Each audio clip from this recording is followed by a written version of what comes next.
Bonjour mesdames, messieurs. Je voulais donc en quelques mots peut-être vous rendre compte de ce Conseil européen et répondre ensuite à vos questions. Donc nous avons eu un sommet européen qui, à mes yeux, se tenait dans un moment tout à la fois d'unité et de gravité. Et nous avons d'abord évoqué lors du dîner d'hier soir le sujet du Brexit. Un accord n'a pas été trouvé, comme vous le savez, hier soir avec la Première ministre May, mais notre discussion a, je crois, pu consolider ce que je considère comme un acquis, c'est-à-dire la méthode retenue jusqu'ici et la volonté d'agir à 27, et de décider d'avoir à la fois un message de confiance, actant des progrès et des bonnes discussions qui se sont tenues depuis Salzbourg, et en même temps un message d'urgence, compte tenu du fait que nous avons indiqué qu'il nous semblait impérieux désormais de pouvoir finaliser un accord. Toutes les solutions techniques sont connues et le mandat qui a été donné à notre négociateur au mois de mars dernier, Michel Barnier, est quant à lui inchangé. Nous avons donc hier soir réaffirmé notre confiance à Michel Barnier et le mandat de celui-ci. Et c'est aujourd'hui très clairement à la Première ministre et ses équipes de revenir avec une solution sur la base des compromis politiques nécessaires du côté du Royaume-Uni. C'est donc un message d'unité et de responsabilité qui a été donné hier soir. Nous souhaitons tous avancer rapidement, finaliser dans les prochaines semaines un accord de retrait qui doit comporter les garanties nécessaires justement pour l'Irlande et définir notre relation future sans ambiguïté. Notre volonté, je l'ai déjà dit à plusieurs reprises, est dans ce contexte, évidemment, de préserver l'intégrité du marché unique qui fait là aussi notre force. Nous avons donc confirmé le mandat de Michel Barnier et lorsque les négociations auront permis d'obtenir un accord, celui-ci nous sera soumis pour agrément, donc en temps voulu. Nous avons aussi parlé de notre avenir commun dans l'Union européenne, et c'était l'objet des discussions de ce matin et de ce midi. D'abord sur les sujets migratoires. Là-dessus, dans les tout prochains mois, puisque nous nous sommes donné plusieurs objectifs pour la fin de l'année, des avancées devront être consolidées. Et je veux saluer ici l'engagement de la présidence autrichienne sur celles-ci qui désormais font consensus. Le renforcement de l'Agence européenne de protection de nos frontières, donc Frontex, dont les effectifs seront augmentés, et l'accélération des procédures de reconduite des migrants qui ne remplissent pas les conditions du droit d'asile en Europe. J'ai insisté pour ma part sur la nécessité de finaliser les 7 textes aujourd'hui en discussion. Nous avons, depuis le mois de juillet, bien avancé sur 5 textes qui sont aujourd'hui prêts à être totalement conclus. Et j'ai insisté sur la nécessité de trouver, et je crois qu'il y a une vraie convergence franco-allemande sur ce point, un accord sur le texte de la réforme de Dublin et des procédures, qui sont les 2 textes restants. Ces 7 textes devant être finalisés, à nos yeux, avant la fin de cette mandature. Nous défendons également en matière de sécurité les progrès essentiels qui ont été actés, comme l'obligation de retrait des contenus terroristes sur Internet dans un délai d'1 heure, ce qui est une proposition de la Commission que la France, comme vous le savez, avec le Royaume-Uni, avait beaucoup porté et qui doit aboutir avant les élections européennes. Cette Europe de la protection, à laquelle je crois et que j'ai défendue il y a plusieurs mois dans le discours de la Sorbonne, est marquée par plusieurs avancées en matière de cybersécurité, de lutte contre le terrorisme, de meilleure coopération, et les conclusions du Conseil d'aujourd'hui la manifestent. Cette Europe de la protection, c'est aussi l'Europe du climat, de la lutte contre le changement climatique. Et dans moins de 2 mois se réunira la COP en Pologne pour donner plus de force aux accords de Paris. Nous avons défendu l'idée que l'Union européenne devait revoir ses engagements de réduction d'émissions pour les rendre plus ambitieux. Les ministres de l'Environnement ont pris des décisions en ce sens la semaine dernière, sous notre impulsion, avec de nombreux partenaires européens. Je me félicite que nous ayons réussi à trouver un accord qui était, je le rappelle, plus ambitieux que le texte initialement soumis. Et nous devons conforter cet engagement. Je mènerai ce combat, vous pouvez le croire, jusqu'au bout. Et je souhaite que nous puissions marquer cette nécessaire ambition européenne qui a été évoquée ce matin sur la base d'un texte de compromis en vue de la COP de Katowice, mais qui doit nous conduire dans les prochains mois à prendre des décisions additionnelles. Cette Europe plus forte, c'est également celle d'une zone euro réformée et consolidée. Sur ce point, nous avons donc eu une discussion en présence du président de l'Ecofin Eurogroupe et du président Draghi. Et notre discussion a d'ailleurs beaucoup tourné sur la base des propositions faites à Meseberg en juin dernier par l'Allemagne et la France. Nous avons, sur cette base, en juin dernier, décidé collectivement qu'un ensemble de décisions seront prises en décembre. Nous faisions à ce titre un point d'étape. À mes yeux, les travaux n'ont pas encore assez avancé, et je l'ai dit, et je considère que nous devons maintenant accélérer les travaux au niveau des ministres de l'économie et des finances pour pouvoir finaliser en décembre ce sur quoi nous sommes convenus justement d'avancer en juin dernier. Je considère pour ma part que tous les débats que nous avons depuis un peu plus d'un an confortent dans la conviction de renforcer la zone euro. Pour deux raisons. L'une externe. L'Union européenne, comme les États membres de la zone euro, ne construiront jamais leur souveraineté économique, commerciale, financière sans une monnaie forte et sans une zone euro réformée. C'est impossible. Et donc, on ne peut pas être efficace dans la géopolitique contemporaine si on n'a pas une vraie monnaie au statut international. Ça suppose la réforme de la zone euro. Et ceux qui prétendent vouloir faire de l'Europe une puissance mais sont contre la réforme de la zone euro nous mettent dans une situation impossible. Et de l'autre, sur le plan interne, nous avons de meilleurs résultats, les chiffres sont meilleurs, mais on voit bien qu'aujourd'hui, le fonctionnement de la zone euro ne permet pas de bien allouer l'épargne qui s'accumule dans certaines zones de la zone euro et ne va pas financer d'autres endroits, et ne permet donc pas un financement de notre économie satisfaisant, et donc une croissance satisfaisante qui permette d'ailleurs le développement et la réussite des classes moyennes européennes. Et donc pour ces deux raisons, l'une externe, l'autre interne, je considère que les objectifs que nous nous sommes fixés en franco-allemand en juin et ce que nous avons décidé quelques semaines plus tard au niveau du sommet européen est absolument indispensable. Et je souhaite donc que nous puissions accélérer les travaux d'ici au mois de décembre pour avoir des conclusions fermes sur ce sujet. Voilà en quelques mots le compte-rendu de nos discussions de manière synthétique. Je vais maintenant répondre à toutes les questions que vous vous posez sur ces dernières et sur le contexte. Je vous en prie. Bonjour, Laurence Benamou, Agence France Presse. Monsieur le Président, vous dites que c'est à Theresa May de revenir avec une solution. Donc, jugez-vous maintenant que l'Union européenne des 27 n'a plus de concessions à faire? Estimez-vous donc que c'est au sein de sa coalition qu'elle doit trouver un accord? Et pensez-vous, comme M. Juncker, qu'il est probable qu'il y aura une extension de la période de transition? Et j'ajoute un autre volet à propos de Frontex. Vous dites qu'il y a un consensus là-dessus, mais est-ce qu'il n'y a pas, du côté des pays de l'Est, de l'Italie, voire de l'Espagne, un blocage, même sur ce sujet, au nom de leur souveraineté? Et j'ajoute à propos de Frontex que sur la question de la frontière franco-italienne, que répondez-vous à M. Salvini, qui reproche périodiquement à la France de refouler des milliers de migrants à la frontière? Merci. Je vais commencer par les dernières questions et remonter, si vous m'y autorisez. J'ai eu une discussion avec le Premier ministre Conté sur ce sujet. D'abord, il est heureux que la France et l'Italie respectent les traités bilatéraux qui les lient, ce qui est exactement ce que nous faisons à la frontière italienne. Nous avons un traité bilatéral qui est respecté scrupuleusement. Et sur ce titre, nous tenons à ce qu'il soit respecté en tous termes. Et c'est pourquoi les incidents qui ont pu avoir lieu sont un fait totalement isolé, que je regrette profondément. Et le préfet s'est déjà exprimé d'ailleurs sur ce point et a pu communiquer tous les détails. Et les dispositions ont été prises pour que de tels incidents ne se reproduisent pas. Mais aujourd'hui, l'organisation qui est celle de la France et de l'Italie de chaque côté de la frontière, elle relève d'un traité qui d'ailleurs préexiste à l'espace Schengen, et que nous respectons de manière très scrupuleuse. Absolument pas, absolument pas. Et nous avons une discussion, je dirais, totalement technique sur ce sujet. Je crois avec un souhait partagé de ne pas faire de mauvaise polémique ou d'instrumentalisation politique. Et c'est ce que je partage avec le Premier ministre italien. Sur Frontex, j'ai eu bien évidemment des discussions avec beaucoup d'États membres et d'États frontaliers, si je puis dire, de la zone Schengen.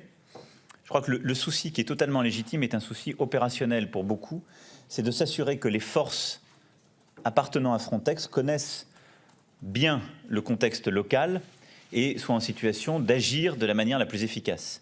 Quand on a à protéger la frontière extérieure, par exemple avec le Maroc ou avec tel autre État, ça n'est pas la même chose que protéger la frontière extérieure au nord de l'Europe ou dans d'autres géographies. Les comportements des trafiquants ne sont pas les mêmes, les pratiques ne sont pas les mêmes, ce qui est tout à fait logique. Et donc, moi, je vois là plutôt une volonté d'avoir une approche opérationnelle de Frontex, et je souhaite qu'on puisse aller dans ce sens. Et c'est un souhait que nous partageons. Ensuite, il faut être très cohérent. Quand on appartient à Schengen, on a une responsabilité en tant que frontière extérieure de Schengen, et ça consiste aussi à la défendre de manière efficace. C'est l'objectif que nous nous donnons avec ce renforcement de Frontex. Sur le Brexit, notre organisation a déjà montré son efficacité et sa flexibilité. Il y a déjà eu, je crois, beaucoup d'avancées grâce aux flexibilités de part et d'autre. Maintenant, nous connaissons aussi les limites qui sont les nôtres. On ne peut pas trouver un accord qui remette en cause l'intégrité du marché unique. On ne peut pas trouver un accord qui remette en cause ce bloc que constituent les 4 libertés. On ne peut pas trouver un accord qui soit dommageable à l'Irlande. Et donc, quand on pose ces paramètres sur la table, on voit bien qu'aujourd'hui, c'est au Royaume-Uni de nous proposer une solution qui permette soit de proposer un backstop, comme on le dit en bon français, et donc une solution qui permette justement d'articuler l'intégrité du Royaume-Uni, le respect de l'intégrité du marché unique du reste de l'Union européenne, dont l'Irlande, de manière pragmatique. Et donc aujourd'hui, ça n'est plus un sujet technique. Tous les scénarios techniques ont été vus et revus. C'est un sujet de capacité politique britannique à trouver un accord présentable. C'est tout. Et ça n'est pas à l'Union européenne de faire des concessions pour traiter un sujet de politique interne britannique. Je ne peux pas être plus explicite sur ce point, mais comme la Première ministre May a été extrêmement engagée tous ces derniers mois pour trouver un accord, je sais qu'elle aura à cœur de trouver le bon compromis politique pour avancer et revenir vers les négociateurs européens. Il faudra distribuer la parole aux autres rangs. Sinon, j'aurai... Bonjour, Monsieur le Président de la République. Hélène Fouquet pour l'agence de presse Bloomberg. 2 questions. Une première sur l'Italie. Les Français et la Commission, les 27 et la Commission veulent-ils aller au conflit avec l'Italie sur la question du budget? La France refuse de faire part de ses inquiétudes sur ce budget italien. Est-ce que c'est à cause des grandes tensions entre vos 2 pays, à cause de M. Salvini notamment? Et en fait, est-ce que vous vous attendez, vous également, à recevoir une lettre équivalente de la Commission sur votre budget? Question complètement séparée. Sur l'Arabie Saoudite, le ministre des Finances, M. Bruno Le Maire, ne se rendra pas en Arabie pour le Forum économique. Est-ce que la France a des preuves concluantes que des proches du prince héritier, de MBS, comme on l'appelle, sont impliqués dans la disparition et peut-être de l'assassinat du journaliste Khashoggi? Comment voyez-vous autrement aussi le sort du prince héritier à l'heure actuelle, dans la cour, auprès du roi? Est-ce qu'il est secure ou in trouble? Est-ce qu'il est protégé ou pas? Merci. Pour ce qui est de l'Italie, il ne s'agit pas d'un sujet bilatéral, en aucun cas. Et sur ces sujets, la France ne donne pas de leçons après 10 ans passés en procédure de déficit public excessif. Nous en sommes sortis par le travail du gouvernement et son engagement et sa constance. Et donc la France est sur sa ligne avec des discussions très constructives avec la Commission. Et je n'ai aucune inquiétude pour le budget présenté par les ministres et porté par le gouvernement. Ensuite, il y a des règles et des procédures européennes et c'est à la Commission de les évaluer pour tout le monde. Et la France soutient le respect de ces règles et de ces procédures. Et je crois qu'il ne doit y avoir aucun excès en la matière, mais un travail constructif fait entre la Commission et un État membre. Moi, mon souhait, c'est que l'Italie réussisse et c'est que le peuple italien puisse réussir à avoir le maximum de croissance, de création d'emplois et vivre dans de meilleures conditions. Sur l'Arabie Saoudite, d'abord, je veux ici condamner en général toutes les atteintes portées à la liberté de la presse et en particulier à l'égard de tous les journalistes qui dénoncent, s'engagent dans les lieux les plus risqués, comme dans les contextes les plus incertains. C'est d'ailleurs pour cela que la France a toujours soutenu l'initiative consistant à justement demander un représentant spécial des Nations Unies pour la protection des journalistes et s'est engagée dans la protection physique des journalistes. Et donc, les faits que nous connaissons aujourd'hui sur M. Khashoggi sont extrêmement graves et préoccupants. Nous attendons sur ce cas que toute la lumière soit faite sur ce qui s'est passé et nous avons eu plusieurs échanges avec l'Arabie Saoudite pour que la clarification soit apportée. Mais dans les circonstances actuelles, nous avons décidé de surseoir à certaines visites politiques, telles que celles prévues par le ministre Le Maire en Arabie Saoudite. Il y a des visites qui se poursuivent, qui sont celles de décideurs privés du monde des affaires. Mais cette décision que nous avons prise, de manière coordonnée d'ailleurs entre Européens, j'ai pu en parler avec le Premier ministre néerlandais, la Première ministre May et la chancelière Merkel, c'est, je crois, ce qui s'imposait à court terme, compte tenu de la gravité des faits et de l'absence de clarification à ce stade sur ces éléments. Enfin, comme vous le savez, il ne m'appartient pas de commenter les situations politiques internes de quelque autre pays, ni même les situations psychologiques, sécuritaires au sein de ces dernières. Nous travaillons avec chacun d'entre eux avec exigence, en suivant à la fois nos principes et en portant nos intérêts. Et c'est ce que nous continuerons à faire avec l'Arabie Saoudite.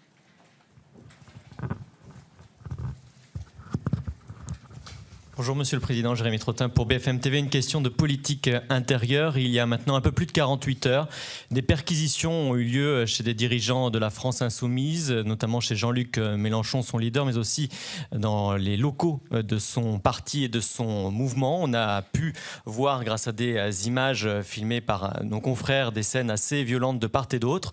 Donc j'aurais voulu savoir quel était votre sentiment à la vue de ces images. Et d'autre part, aujourd'hui, Jean-Luc Mélenchon a dénoncé une opération politique et vous a même finalement visé. Il a estimé que la manœuvre de Macron finalement n'avait pas marché. Que répondez-vous à Jean-Luc Mélenchon ? Vous le savez, j'ai à cœur de ne faire aucun commentaire de politique intérieure quand je suis à l'étranger et je me tiendrai donc à cette règle. Nous avons une constitution, elle est claire. L'autorité judiciaire est indépendante dans notre pays et j'en suis le garant pour tout le monde. Et n'en déplaise à certains, il n'y a pas d'exception. Yuri Kouchkevich pour le journal Le Soir. Deux questions si vous le permettez. La première sur la réforme de la zone euro. Est-ce que le cas italien, sur lequel vous avez dit que vous n'avez pas à vous exprimer, donc je ne veux pas vous faire entrer sur l'analyse ou sur ce que fait la Commission sur le cas lui-même, mais est-ce que l'occurrence du cas italien, du problème potentiel italien, ne risque pas de donner de l'eau au moulin aux partisans, au pays, aux États membres partisans d'une réduction des risques, justement, donc comme argument pour prouver que cette réforme serait prématurée, la preuve, le cas italien. Ou au contraire, pensez-vous que l'affaire italienne vous donne un argument à vous pour montrer qu'il faut aller beaucoup plus loin dans cette réforme. Quelle est l'option que vous choisissez? Et sur le Brexit, si vous le permettez, est-ce qu'avec votre décision des 27, je veux dire hier, de laisser plus de temps au temps, comme disait l'un de vos prédécesseurs, est-ce que vous n'êtes pas passé d'un processus balisé dans le temps, avec des balises très claires dans le temps, à un processus finalement un temps indéterminé, puisque vous ne fixez plus d'échéance et je ne parle pas ici de la période de transition, mais qu'on dit que voilà, quand l'accord viendra, il viendra. Merci. Bon, sur le dernier point, je voudrais lever toute ambiguïté. Nous n'avons remis en cause aucune des limites temporelles qui existent aujourd'hui. Et donc il y a des limites temporelles qui existent pour l'accord de retrait, pour la période intérimaire, etc., etc. Et donc ces limites-là continuent à exister. Mais il n'y avait pas de limite qui était le Conseil européen d'octobre. Nous avions souhaité pouvoir conclure là. Tout le monde sait qu'en raison des délais législatifs britanniques, il faut vraisemblablement qu'un accord soit trouvé avant la fin novembre. Et que c'est à la fin du mois de mars que les choses doivent être finalisées et clarifiées. Ça n'a pas changé. Donc il n'y a aucune incertitude. Il y a simplement la volonté de ne pas intégrer une pression qui n'est pas du côté des 27. Mais qui est aujourd'hui une clarification du côté britannique à avoir. Donc, je vous rassure sur ce point, nous ne sortons pas du cadre temporel tel qu'il existait jusqu'alors. Et ensuite, c'est l'accord qui sera proposé, et je l'espère agréé, qui permettra d'avancer. Et je vous le rappelle, si les délais ne sont pas respectés, on a alors une situation de non-accord, qui n'est pas ce que je souhaite, mais pour laquelle nous nous sommes préparés. Et nous avons pris les dispositions. La France a pris des dispositions législatives. Un texte est passé au Conseil des ministres il y a 15 jours. Et la Commission européenne a préparé l'ensemble des dispositions en cas d'absence d'accord. Donc le cadre existe. Et de manière extrêmement méthodique, tout est prêt en cas d'accord ou de non-accord. Pour ce qui est de l'Italie, je ne verrai pas totalement les choses en ces termes.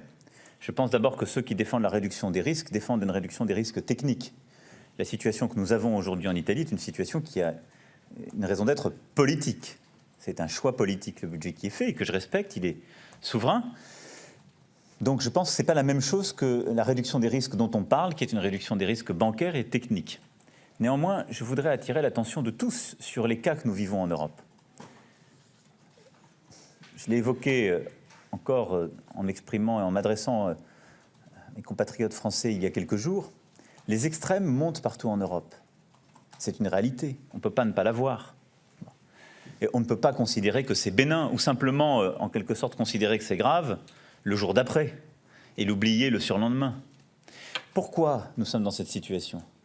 Parce que la plupart des dirigeants montrent, par des décisions trop tardives, trop poussives, trop peu claires, l'incapacité à trouver des solutions concrètes aux problèmes quotidiens. Et puis c'est né de deux fractures. Et pour moi, ces deux fractures sont des manques de solidarité. Un manque de solidarité financière au moment de la crise de 2008-2010, qui a créé une fracture nord-sud, et un manque de solidarité lié aux migrations, qui a créé une fracture ouest-est. Et donc, ce que nous devons faire, et c'est le cœur de la philosophie que la France porte dans les débats qui sont les nôtres, qu'il s'agisse des migrations ou de la zone euro, c'est de réarticuler ce couple responsabilité-solidarité. Si on ne donne pas la responsabilité à chacun, de dire on a des règles communes, donc on en est tous les garants, la confiance se détruit. Mais si on ne considère pas que nous avons en commun des biens à défendre, notre solidarité, l'intégrité financière, la cohésion de nos sociétés, notre protection commune, nous ne pouvons pas avancer. Et donc je pense que le cas italien, par la montée des extrêmes à laquelle nous avons assisté, est emblématique de cette crise européenne. Parce que l'Italie a été victime de quoi ? D'un manque de solidarité au moment de la crise économique et financière et d'un manque de solidarité au moment du pic de la crise migratoire. C'est ça qui a nourri les extrêmes en Italie. Et donc personne n'a jugé les Italiens du choix qu'ils ont fait. Je dis juste que nous avons une responsabilité dans ce choix. Et donc, je le redis, le budget italien, ça n'est pas aujourd'hui mon sujet, c'est le sujet de la Commission. Mais ma préoccupation, c'est d'éviter que ça ne réadvienne, cette situation politique. Et donc de nous attaquer à la cause profonde de ce qui advient, en réformant notre Europe. Monsieur le Président, est-ce que vous pouvez parler en anglais, s'il vous plaît? Allez-y. Pardon. Deborah Haynes from Sky News. Theresa May's team has said that they believe that there's still a negotiation going on, or will be going on, over their proposal for the Irish backstop. But from what you're saying, it sounds as though you think the EU has compromised as much as it will, and it's up to Theresa May to knock heads together, to get people in the UK to agree on the solution. And secondly, can you spell out, would France really, in the event of a no deal, would France really take action that would disrupt the flow of goods, trade, lorries from France into the UK? Thank you. First of all, I want to reassure everybody about the day after. I mean, taking all the measures in case of no deal is just our responsibility, and it's just to be sure that you will have, flights, boats, and people circulating, people making businesses and so on, with new rules and new regulation. But it's precisely the only way to have a day after with a new regulation. So I don't want to create panic, and I think it's it's not the right way to proceed to say, oh, you are taking a no-deal regulation, so everything will be stopped. No, I'm sorry, I'm not the one who voted for Brexit. So Brexit has consequences. But we have the responsibility to be sure that the day after, in case of a no deal, everything will be organized with due processes, precisely for the normal life of our people. So I want to reassure everybody on that, but this is our duty to work in that direction. I didn't say there is no room to maneuver for any negotiator. I just said now the key element for a final deal is on the British side, because the key element is a British political compromise. I think the negotiators basically identified all the different potential scenarios from a technical point of view. So we confirmed and reaffirmed the mandate of Michel Barnier to finalize this negotiation, and we reaffirmed the guidelines of March 18 for this negotiation. That's it. But he will still negotiate till a final agreement, I hope, or till no deal, in case of. But my point is to say there is no political compromise, additional political compromise to be made on the European side, as now this is a British visibility to provide on the basis of this different technical scenario following their political compromise. Je vais prendre une dernière question.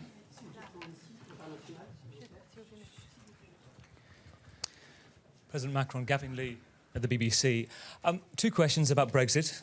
First of all, one is Donald Tusk yesterday, 2 days ago, talking about the chances of a no deal being greater than ever before, even though you're planning for a deal. It's whether you agree with that. And there's some reports in British newspapers of the idea that France might start looking at visas for British tourist workers in the case of a no deal.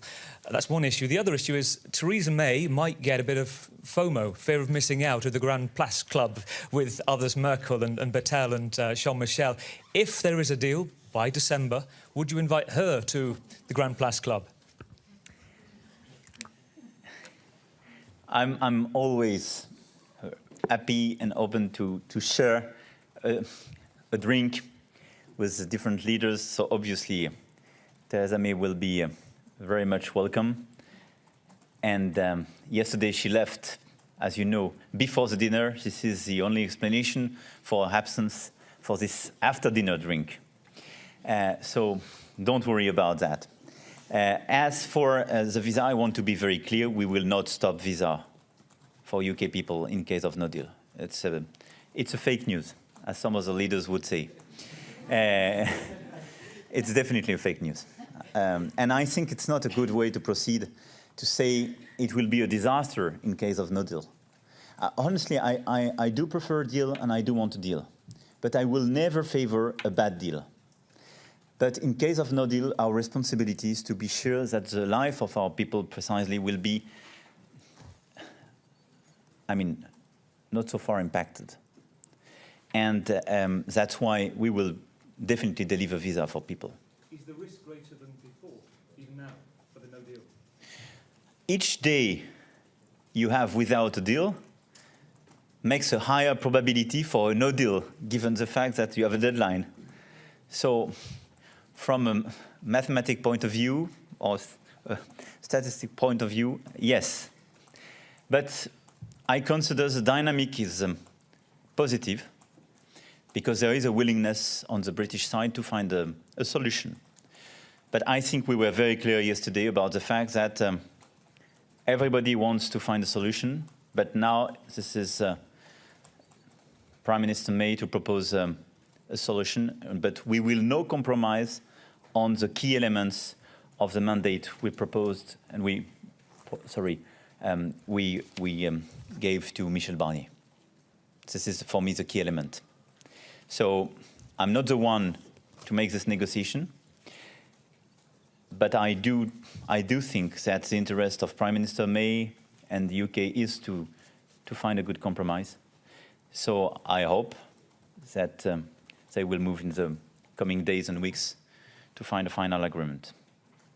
Thank you very much. Merci beaucoup, mesdames et messieurs. Merci à vous. Bonne fin de journée. Nous poursuivons avec l'ASEM.